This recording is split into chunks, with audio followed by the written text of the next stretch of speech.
Hey guys, this is Paul from Nihilo Concepts in Stewart, Florida. Today I want to talk to you about the Nihilo Concepts Speed Blue Race Pads. The Nihilo Concepts Speed Blue Race Pads is a brand new design, and they're now available for the 2023, 24, and beyond KTM, Husqvarna, and GASGAS 50, E5, and E3 models. This brand new design features a semi-metallic compound. It gives you better cooling efficiency and heat dissipation, and it gives you optimum braking performance under the harshest of racing conditions.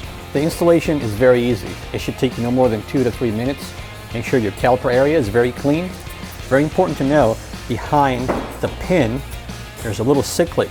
You have to remove it. Make sure you don't lose it. It likes to jump around. Once you get the C-clip out of the way, go ahead and loosen up the pin, just like a regular bolt.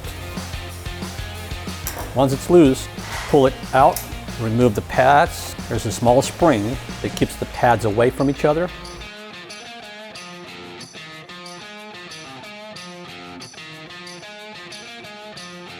Once you get the spring loaded in between the pads, you simply slide them in.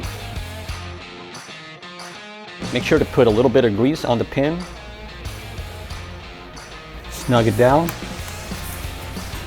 and tighten it up. And now we'll reinstall the circlip in the back of the pin. And lastly, make sure to pump the rear brake a couple times. You're ready to go. And that's how easy it is to install the Nihilo Concepts Speed Blue brake pads. They're readily available at nihiloconcepts.com. Thanks for watching. Have a blessed day.